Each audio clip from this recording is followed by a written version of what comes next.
You're listening to the NCF&B podcast. Tell your friends to find us on iTunes at NCF&B podcast. And remember, the ampersand is simply shift the number 7 on your keyboard. And share our website, ncfbpodcast.com. There you'll find pictures, show notes between shows, and links to content where we've discussed on each episode. And follow us on Twitter and Instagram at NCFBpod. This show is sponsored by Food Scene. That's food-seen.com, providing professional photography, social media management, website design, and graphic design services for the food and beverage industries of North Carolina. Foodscene.com. And now, enjoy the show.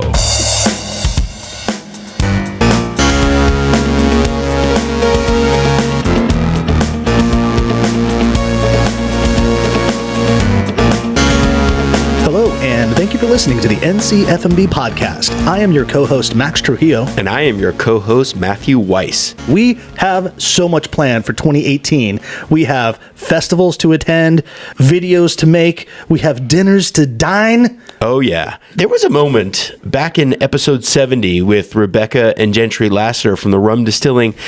We talked about some sort of pairing. I can almost hear my voice as we speak. Rum is kind of like the other white meat sometimes. It's like you try to figure out where it goes because, everyone's so used to, with that analogy, vodka, gin is kind of the chicken of that metaphor, and whiskey's kind of the red meat, I'd say. But so you're like, where does the rum fit? But rum is so versatile because just like pork or whatever, it's like it can kind of do whatever. It can be anywhere. Rum is the other white spirit. Yeah. There you go. The other white spirit. And then just have like a picture of a pig right there. Just because. Maybe we should just do a rum and pork dinner and figure it out. Yeah. And it's like, Jamaican jerk pork with all types of rums and stuff. And all the Hawaiian flavors you can put together with all the pineapple. That sounds good. So we made that dream a reality.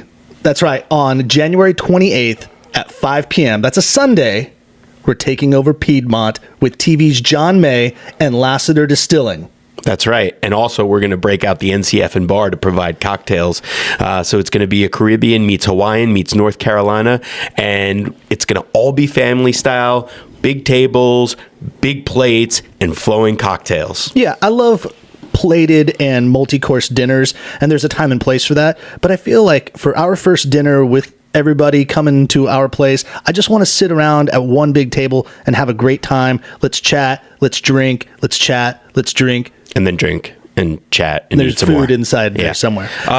Max, how do we get tickets to this thing? Yeah, so for the best way to get tickets, go to our website or our Facebook page or even our link in bio on our Instagram. For the next few weeks, we will have a link to Eventbrite where you can purchase tickets. Tickets are $65. I think Eventbrite adds like $5 for them, so they're around $70. But know that it's going to a good cause. It's going to the NCF&B podcast so that we can do amazing things all year long and bring you excellent content for the year. In other exciting news, next week, our NCF&B podcast video will be released as well. Oh, it's exciting. So we went on location. So we spoke with the ladies of the Mofu shop and how they got their start with food trucks and turned into a brick and mortar. We went to Charlie Deal up in Chapel Hill. He's a restaurateur of 3 amazing restaurants and how he not only became a chef, but even transitioned into a sommelier. And then we added a little national flair with the wine director for all of David Chang's restaurants. We spoke with Jordan Salcito, and we were at Pool's Diner where she was guest somming that night. And then we finish with Ben Barker, the James Beard Award winning chef of Magnolia Grill, and then also his son's new restaurant in Carborough, Pizzeria Mercado. So the video is going to be released on YouTube, through our Libsyn RSS feed, through Vimeo. You're going to see it. We'll post it out into social media, and it's going to be a great, concise, about 30-minute episode that's quick clips and snippets of some of the best parts of the last month that we did in the show. And we'd love your feedback. We'd love to know what you guys thought. Please hit us up on social, review us, tell us what was great, tell us what was bad. Well, keep some of the bad away from us. Yeah. Think of this as the Cliff Notes, or in our case, it's the Forest Notes. So the video, produced and directed by Forrest Mason of Food Scene, is stellar. You might remember him because he did our lamb stock video, and we worked together again. Check it out next week. But first, we kick off the first of 3 shows featuring the amazing talent coming out of Wilmington, North Carolina, chefs Dean Neff and Lydia Clopton of Pinpoint Restaurant.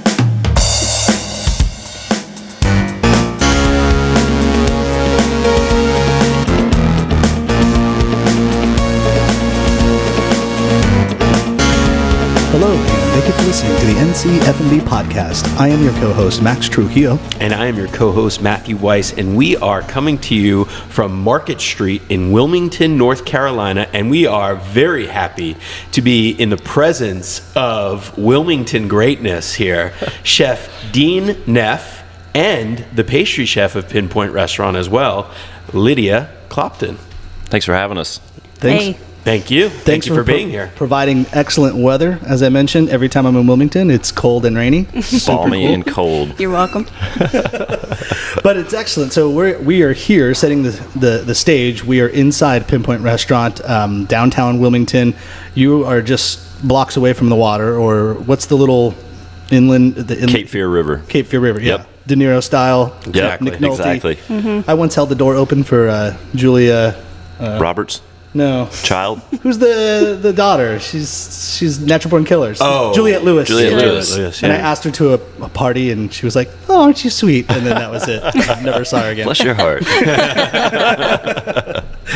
But it's beautiful out here, minus the clouds and all that. But I guess let's talk about Wilmington, because this is why we came out here. We want to discuss. We've been all over the state, so let's start just kind of right there. Let's pick up just what Wilmington kind of means to you guys, and where it stands in the culinary world within North Carolina. I think there's a lot of exciting stuff going on here right now. Seafood is one of the most exciting things going on in Wilmington to me. I think it's also, I found this out maybe a year ago. I think a lot of it has to do with the fact that the Gulf Stream is actually way closer to Wilmington than it is to like Savannah. Savannah, it's about 60 miles out, so a 60-mile boat ride is a long trip, whereas here it's like 25 to 30 miles out, so there's a lot more seafood and there's a lot more. And your grouper is 35 miles fresher. Exactly. And and 30 miles on a boat is a long way to travel. That's a significant. How many ride. knots Yeah. is that, Max? It's like 7, I think. And so, contrary to most coastal places that do seafood, you can actually get your seafood from your coast, right? We do, yeah. I mean, being in LA, we worked at a lot of restaurants where it's like, oh, look, the Pacific Ocean's right there. But yeah, all the fish we're getting is coming like from Hawaii or from the East Coast. Right. So, and it happens like that all the time. You go to like Fisherman's Wharf, and they're not really pulling crab out of these wharves. They're getting it from Seattle and things like that. But in Wilmington, you're actually getting local seafood. We are, and there's lots of it. There's lots of competition. We've got spear fishermen. We have people going out daily. Like, we get fish in daily. We can order it the morning of, and it's here, at 1 o'clock, to get ready for service. Yeah. So is that one of the reasons, because you're an Atlanta-born chef, and then you went to Asheville, and then you guys decidedly opened up here in Wilmington. So was that one of the main driving factors, or were there a couple other things going on there? That wasn't actually a factor at all. That just happened to be a nice coincidence. Okay. Our business partner, Jeff Duckworth, he was a regular at 5 and 10, which was the restaurant that I was the chef of in Athens, Georgia. Right. And he was a Bojangles franchisee. He would oftentimes show up with buckets of chicken at the end of a shift. Which is, so he's going to win some hearts there. Yeah. Everybody was It like, is we love always this guy. bow time for Duckworth. It is. Yeah. It is. Bowberry biscuits. But he would show up, and he would also come back after eating and be like, when are we going to open our restaurant? And I'm like, you just let me know when you want to do that. And so forward, 3 years ahead, we're living in Asheville, and he tracked us down, and he said, I found the perfect town, Wilmington. Okay. And we were like, we've never been to Delaware. And he's like, no. He's like, it's actually Wilmington, North Carolina. So we came to visit, and it was, kind of reminded me a lot of Savannah, Georgia, which is where I grew up and spent a lot of time. So I kind of immediately felt a connection to it. And we started kind of checking out, the area and the town, and it felt like a great spot for many reasons. But the fresh seafood and everything that's going on in that department was kind of really sealed the deal, Yeah. I think, for us. Yeah, so, all right, well, then let's take it back a little bit, because Matt mentioned right now, we talked about Athens, Georgia, obviously, REM. That's the only thing begins and ends with REM, right? The world's largest cocktail party. Is that also? in Is that a Georgia? thing? Is that a Yeah. thing? I've never heard of that. It's when How did we University miss of that? Georgia plays University of Florida. But that's usually held in Jacksonville. Jacksonville. Oh, you're right. B-52s, right? B-52s, Yeah. yeah. Widespread Panic. Oh, wow. Yeah, so a lot of Drive-by music. truckers. There's a bunch of music. In, Wow, in that's Athens. actually pretty cool. I like that. So, and even in the drive down here, coming from, from the Raleigh area, we were discussing there's this great little nucleus of like this subsection in the southeast where you've got Athens, Atlanta, Nashville, Asheville, and even if you go so far west as to like Birmingham and Huntsville, but like all of those places aren't very far from each other, right? And there's almost a subculture of food and a vibe through music and food and all that. So like that was more your stomping grounds for a while. It was. right? Yep. So I guess like speaking about like the southern style cooking and all that, is there an angle that's different of like what you guys are doing there than versus say up here like in North Carolina and food styling, I guess? I think that there's, when we opened Pinpoint, we didn't want to force anything into Wilmington. We wanted to kind of get here and figure out what kind of restaurant space we could find, and then kind of find a concept and find food that fit kind of naturally into that. And that's sort of, with Pinpoint, we wanted it to be very much dependent on what's coming in the doors. And so, people would come in before we opened and they would be like, "You're opening a restaurant. What kind of food are you going to serve?" And we're like, "We don't really know yet."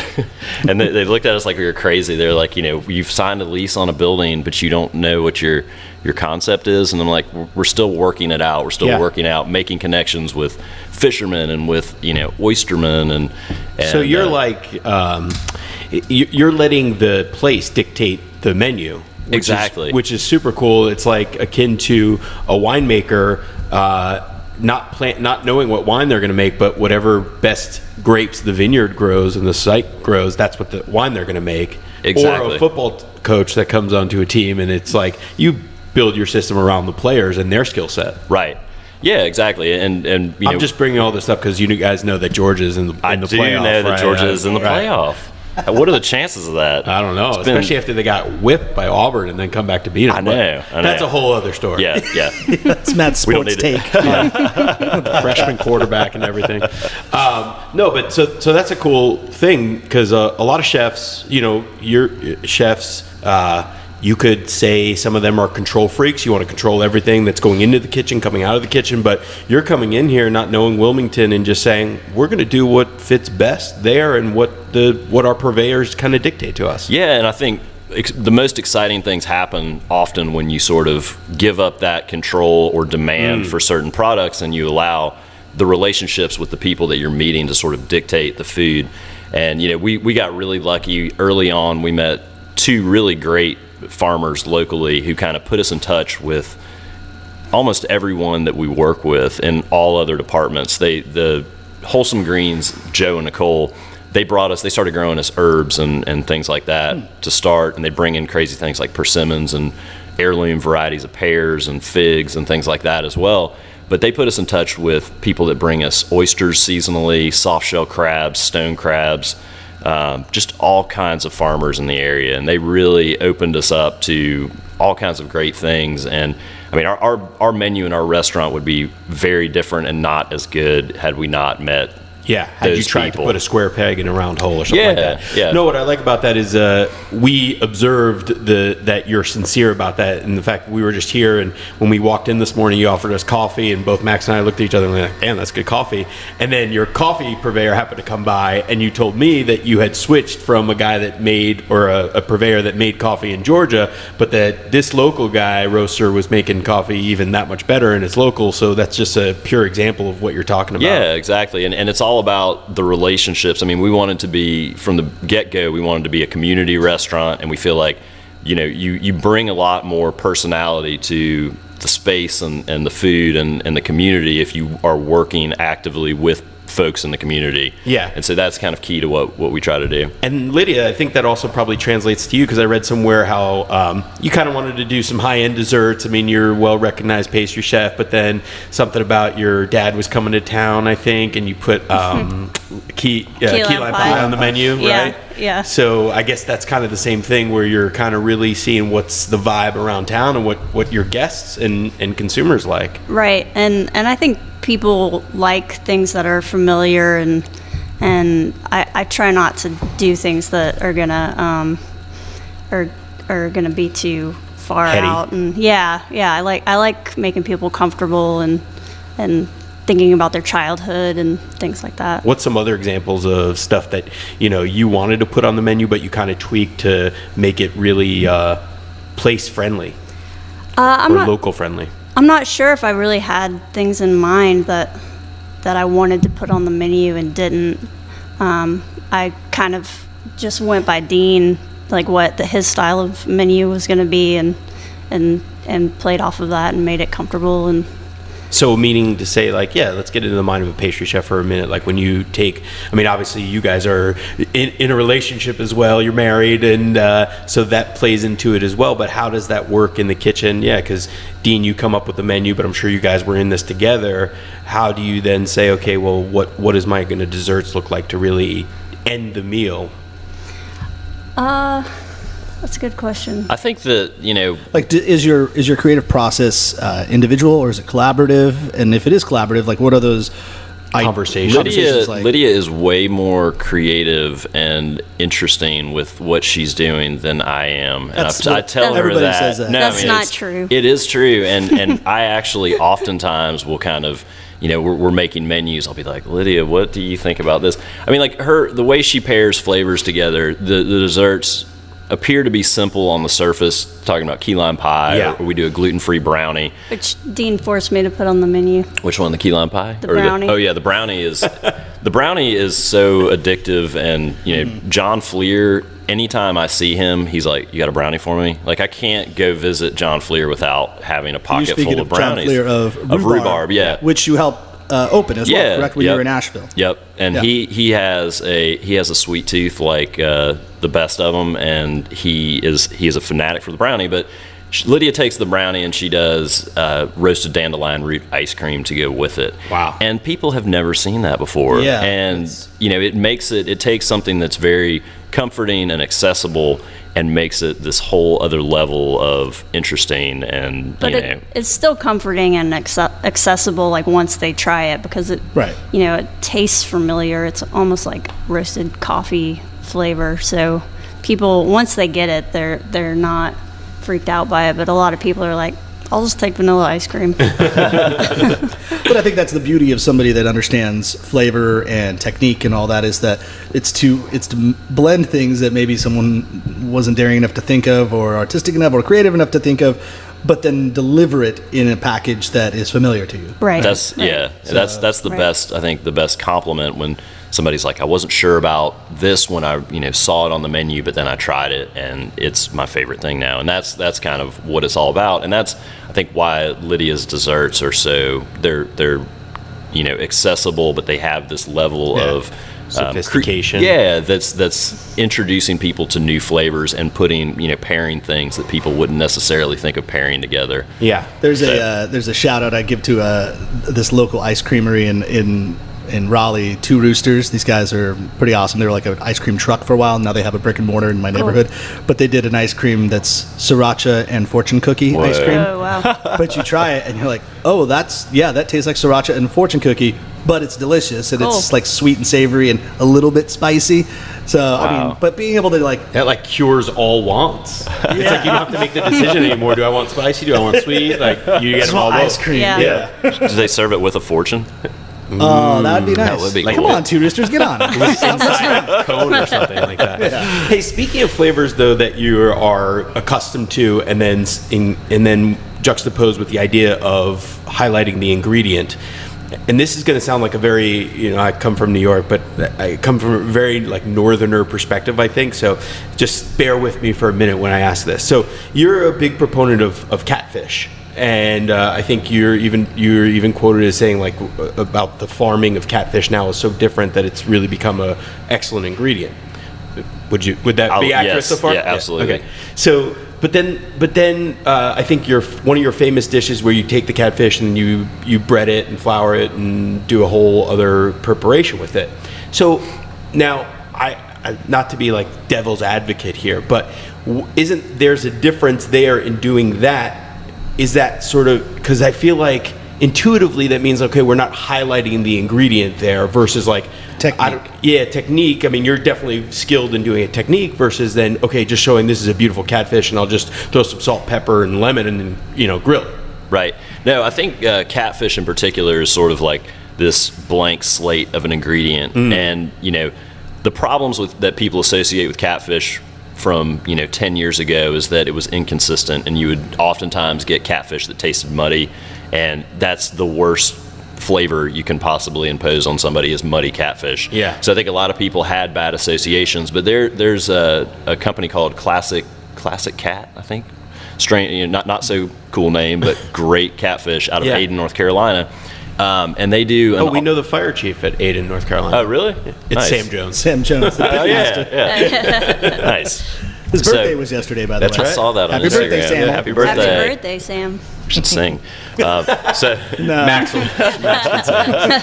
So but catfish, a lot of times people have this association with it, and again, I think it's the most rewarding moment in cooking when you can present an ingredient to somebody and tell them, say, if you don't like this, we will get you something else. I understand that, but to take an ingredient like this and put a little bit of extra love and thought into it and make it something that is really sings. And the way we actually brine it for 2 hours with a very simple herby brine, and then we take it and put it on a rack and cold smoke it with apple wood. And then we just press it into cornmeal. We serve it with great Anson Mills grits, and usually, depending on the season, we'll serve. Right now we're doing Brussels and some mushrooms, and then doing a shaved green tomato slaw with preserved lemon and lemon brown butter. And I think a lot of people... Sounds horrible. One night I was leaving the restaurant after the last table had been served, and there was a couple sitting by the door, and the girl was putting a forkful of catfish into her significant other's face, and he was like, I don't like catfish, and she's like, just try it. She's like, it's so different. And I heard that as I was walking out, and that was like one of those moments where it's like success. And I think that more people should be eating catfish. So is it then, could I derive from that preparation would taste different with any other fish involved in it? With any other it would. base I mean, ingredient? there are similar fish that have skate wing would be great. Okay. That way, flounder would be great as well. Okay. So there are certain fish that are kind of that blank slate. They have that. It's a mild fish. Yeah, like it's it needs a mild little kick. You need to do something to it. Exactly. Exactly. Gotcha. Yeah, I think that Matt was saying, like, does catfish need technique and need all that to be delicious, as opposed to it just like halibut with a little bit of salt and pepper? You don't have to do anything to it, and it's going to taste great. Right. I think with catfish though, we're like super motivated to like really wow people with it. I really want people to experience it in a way that's going to be better than just fried catfish. So that's kind of the motivation behind that. That makes sense. We partnered up with Triangle Wine Company because these guys are awesome. They offer weekly wine tasting events, a wide range of wine and beers from around the world, and an easy online store to find the wines that you'd like.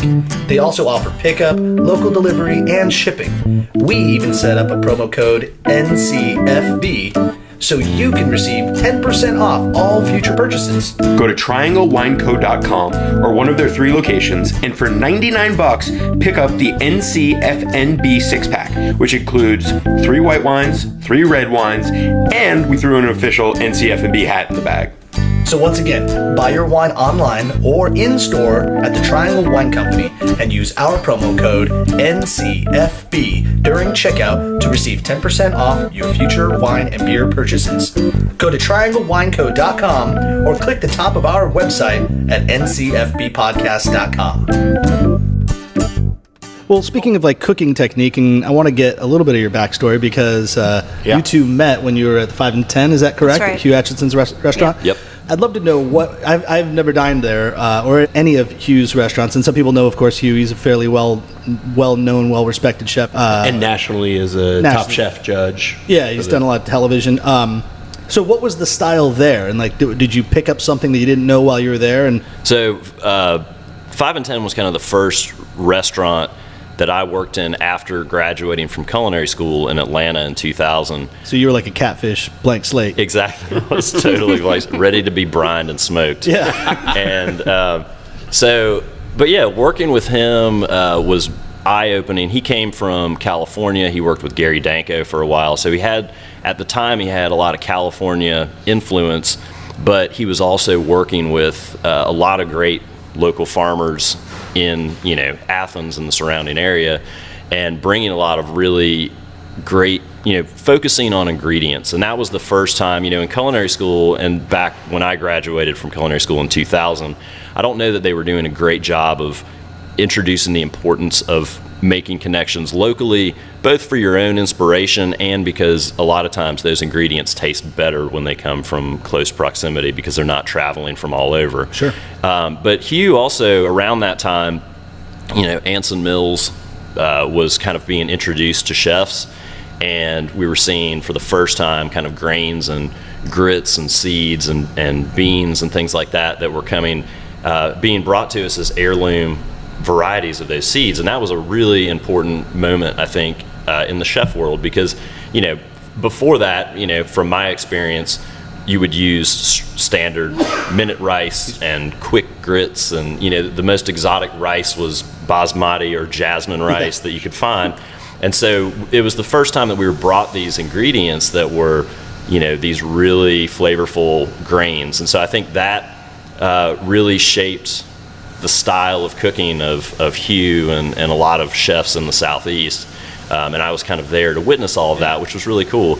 But, I think that ingredient-focused relationship with farmer-focused food, and that was kind of when things began to click for me, and I realized that, this is something that I can see myself doing for a long period of time. Right. You weren't just clocking in and clocking out at that point. You were realizing this is a career. Right, for sure. And so much so then you are credited with helping Hugh write his book, A New Turn in the South. Yeah. I was really fortunate in that when it came time for Hugh to write the book, I wore many hats in the entire time that I was at 5 and 10, and started off kind of as a sous chef. Did that for a long time. This all took me 12 years. It's a very long time I was there. But started off as a sous chef. As we talk about in the restaurant business, that's an eternity. It is like an eternity. 3 lifetimes. It really is. Yeah. And became kind of, his travel chef for a while. Went back and got a business degree at UGA during that time as well. And then when it came time for New Turn in the South, really helped him testing recipes, writing recipes, and doing a lot of that, which was such a fun experience to be a part of that. And eventually by the end of it, he promoted me to executive chef of 5 and 10. Nice. At the end of it. So you stick around long enough, good things will happen. Yeah. And then... there was also a good thing that happened too, right? Yes, there's another good thing that Lydia happened came too. around. Yes, yeah. she did. What year did you start working there? If you were there in 2000, right? That's what you said, kind of paint the timeline? It was 2007, 2008. Okay. Yeah, Dean. So by this point, he was a salty, gritty, Yeah. Stressed out, frustrated chef. author. Yeah. No, Business person. He wasn't that at all. He's always maintained a really positive, high energy attitude in the kitchen. I had just graduated from UGA with a biology degree, actually. What were you going to do with that? I have no idea. This was the first job I got after graduating. I just was baking at home constantly after I graduated, and my friend was like, maybe you should do this for a living, and I tried it out.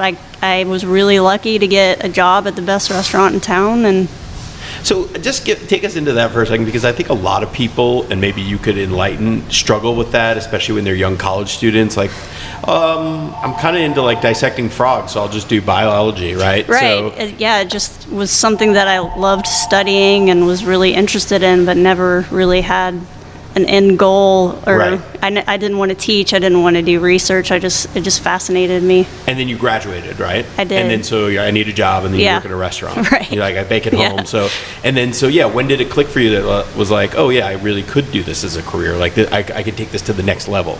Just being at 5 and 10 really Yeah. just opened a huge world up to me that I had never been privy to, because I didn't go to school for cooking, and just seeing all the farmers coming in the back door, like our little pastry area was at the back door where all the deliveries were coming in, and it just totally opened up my eyes to so many different products, the local produce and all of it. That's awesome. Yeah. So then what, cocktail after shift? How did these two meet? What's happening? You give him a brownie. Yeah, did you win him over with or did you like make a nice steak? I think Dean, it was the pastry chef at the time, like forced us to, just kept like pushing it. She was like, you guys would be really great together. And I was like, no.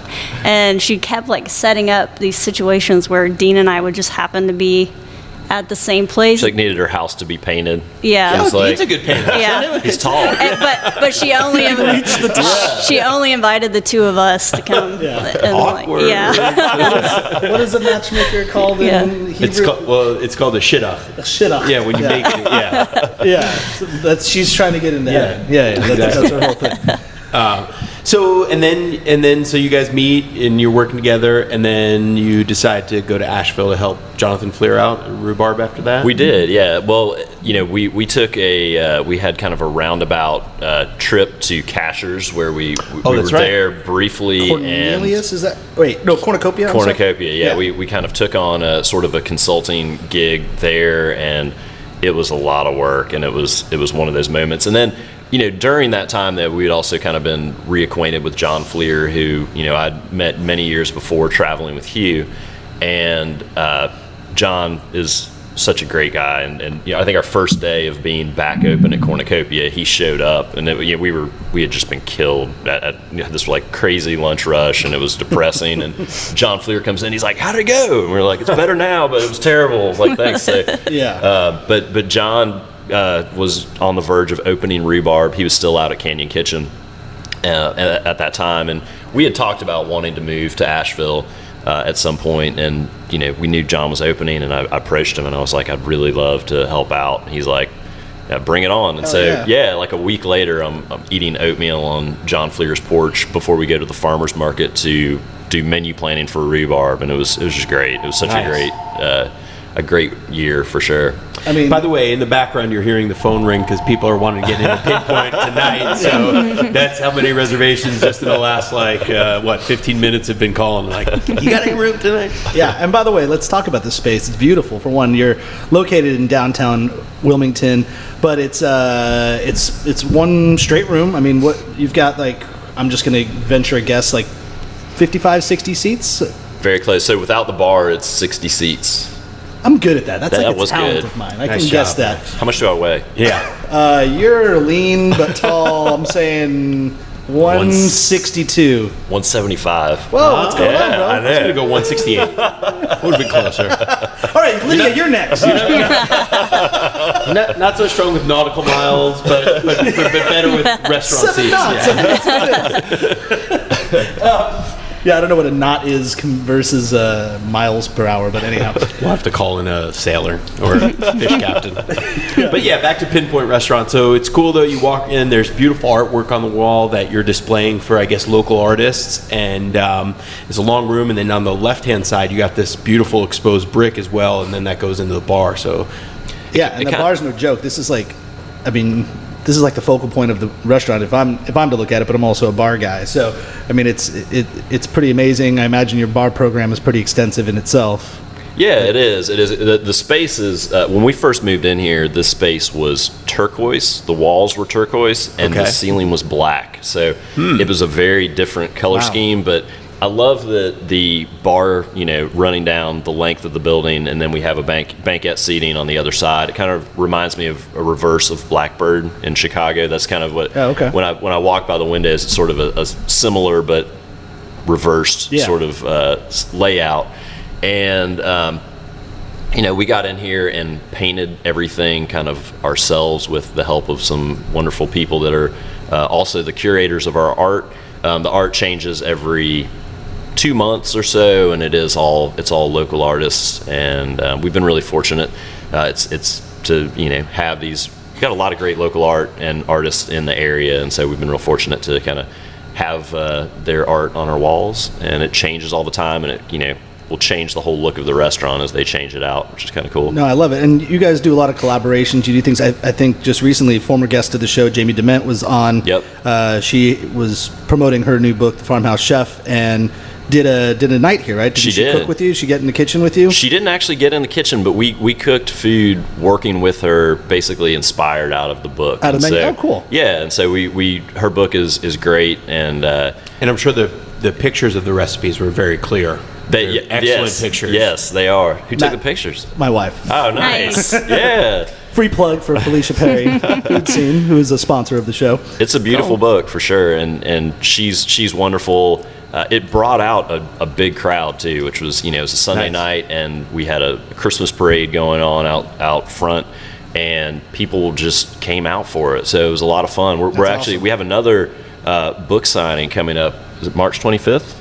It's sometime in March. March 25th, For I sure. think. Can I talk about It's a Sunday. Yeah, please do. Steven Satterfield's coming to do a Oh, book fantastic. signing here. Yeah. From Atlanta, From correct? Atlanta, yeah, Miller Union, and we've been planning this for a while, and so the book signings are a lot of fun. It's great to get. We had John May. He doesn't have a book yet, but we had him come. TV's John May. TV's John May, yes, was here and did a dinner with us, and we just love having people in and collaborating. It brings like a whole new level of inspiration kind of in what we're doing, and gives us some new perspective. Well, it feels like for the food community, not just in the Southeast or not just in North Carolina, but in general, that Pinpoint has become like a focal point for Wilmington, so other great chefs can know that they can come here and collaborate with a team that really understands the culinary world. And it's like you feel comfortable when you go into this place. It's like, Dean and Lydia are there. We can go there. We can kind of work together and collaborate there, which is, a huge honor you must feel, knowing that people come through and ask to be a part of your restaurant when they're in town. Absolutely, yeah. That is like it's something that we really try to that's kind of the way we try to move forward. And in the food world, it's like you have to get out there and make connections with other chefs. It's so easy to kind of get stuck in your kitchen and put blinders on and sort of not have your ear to the ground and kind of be working with other people and getting this inspiration. That's a really big part of, I think, moving forward and always kind of pushing what you're doing too. And so talking about moving forward, Lydia, you're opening up a bakery, right? I in am. the South Front area, it's called? Yep, that's right. Right near in the same place where Benny's Big Time, Vivian's new pizza joint's going to be. Yep. Same block. Same block. So what's that all about? It should be open in the spring. Okay. It's under construction right now. It's an old remodeled house on the corner. I'm really excited about it. And Sounds awesome. yeah. Does it have a name yet? Right now the name is Love Lydia. Oh, I like Lydia. it. Love Lydia. It's sweet. Well, Max had a good name. Lydia can't get rid of you. I mean, you can use it. Yeah, everyone's gonna love it. Yes. Encyclopedia Lydia. What did you? It's got Lydia, Sorry. Well, Lydia the like people would be encyclopedia. singing that in their head, like they're getting their morning pastry or whatever, and then they're eating it, and then they got to go back every morning because it's Lydia, can't get rid of you, Done. Yeah. So you're gonna be opening up next to Vivian Howard's new Benny's Big Time. What do you think that means for the community with bringing Vivian, who's quite a large character in the community? She's well known from being on A Chef's Life and all the recognition they've had. So, what's your take and your perspective of her new pizza joint opening up on the other side of town? I think it's going to be great. We're this community has it's going to bring more more focus on the area, which is great. Hopefully, bringing more people, more cooks, more people coming out to eat. And I'm really excited about it. She is a world-class human and chef, and I know it's going to be great. Have you driven by there yet? No, we're going to check it out soon. It's beautiful. It's a really, really beautiful space, and I've got all the confidence that it's going to be amazing. So do you guys, much like many chefs who Matt and I were kidding around with, have it in the back of your head that one day you'll open up a pizza joint? It seems like that's like so many chefs feel like, yeah, I've done this, I've done that, I'm going to do a pizza joint. Oh, every chef that I've ever worked with, as no matter how high-end Michelin star, like, yeah, what I really want to do. I think it's because they realize that after working fine dining for a long time, they're like, we are never going to make money doing this. So we need something that we can do that's going to be a little, going to bring in some money. Yeah. But yeah, I think that, So what you're saying is she should be charging $3 or $4 for her pizzas. I think that I'm just kidding. I think that at some point, if you're a chef that loves food, I speak for myself at least, I don't care if I'm making sandwiches or making barbecue or making pizzas, whatever it is. I mean, there's inspiration that can be found in any type of food for me. And so, sometimes it's nice to dial back, all of the frills of fine dining and make great food that's simple and, follows the same kind of ideals that fine dining, using local product and making sure that you're doing everything from scratch, I think is a big. So sticking with that theme of kind of getting into a chef's mind and stuff like that, you've both now worked for some notable chefs with Hugh, Acheson, and Jonathan Fleer, and now you have your own place. So do you have some examples or like things that went in your mind like, oh man, when I have my own place, I'm going to do it this way, or I'm going to do this different? And what would those things be? Ooh, that's a good question. Let's see here. I think that, there are, you learn kind of what your quirks are from your cooks. You hear them, mention things. If I smell anything even slightly burning in the kitchen, that's everybody. That's like a huge pet peeve. Yes, it is. Like any kind of, any bad burning smell, but I'm trying to think of anything that's more. It could even be business wise. I mean, because you now have obviously the MBA, so yeah. I mean, I think there's things that are important in this industry. You could spend an unlimited amount of time picking apart things that you should be doing better and areas where you should be spending your time. I think on the hospitality side and making. Being able to create the vibe in the restaurant that people are their feelings and their comfort is put as a priority is always for example if somebody comes in at 5:15 and we're open at 5:30, it's like get them a seat, don't turn them away and say we're and say like on that end, I mean really welcoming people in and trying to be to take the service level. They're small things on that end, I think, where that can be dropped or make people feel unwelcome, and that's something that we really want to work and make sure that people always feel like they're welcome. So. How often are you in the front of the house? Because you mentioned walking through the dining room the other night. And I do.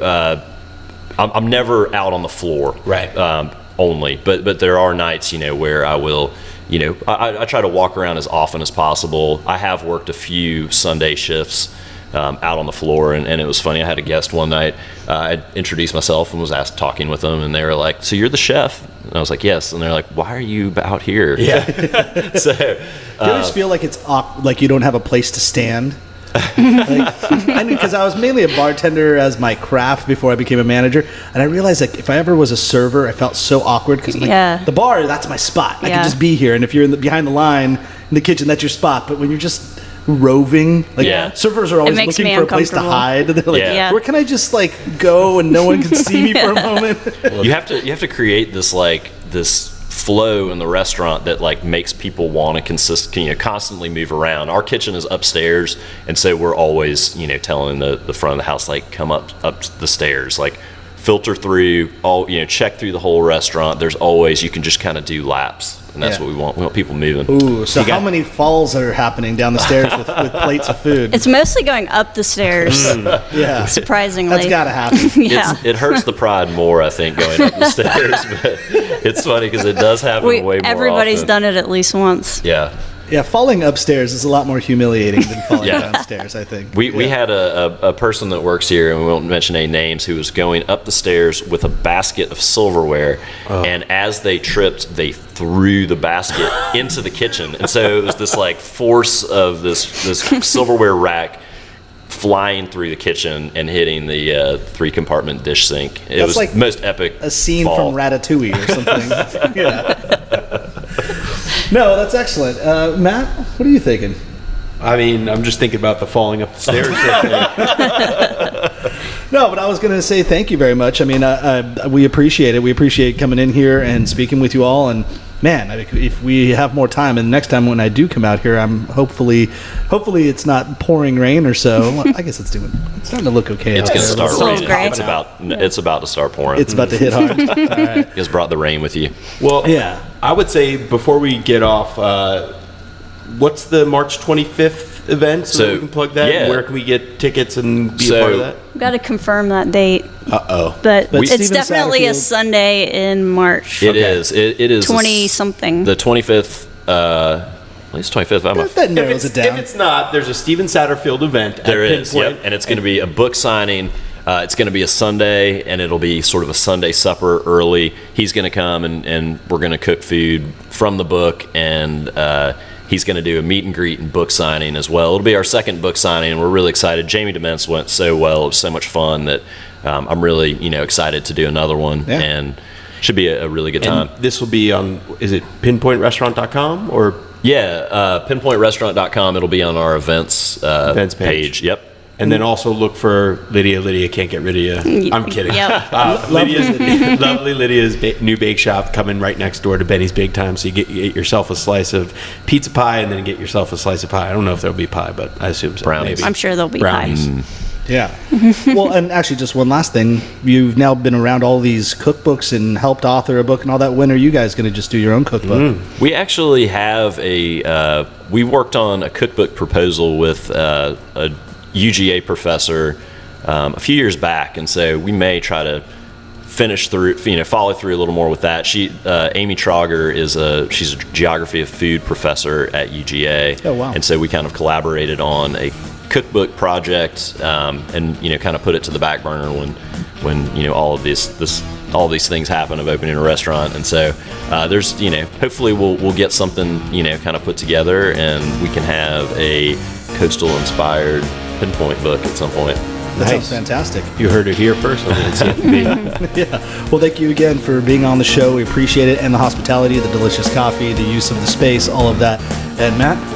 Well, I just want to say good luck to your dogs in the upcoming playoffs. Yeah, thank you. Assume Go you guys dogs. will be watching. And thank you again, for the hospitality. Come to Pinpoint Restaurant. Come to Wilmington, and you will eat and drink very merrily. Thanks Thanks for for having having us. us. Thanks for listening to the NCF&B podcast. And if you've stuck with us this long, review us on iTunes, and remember, 5 stars are encouraged.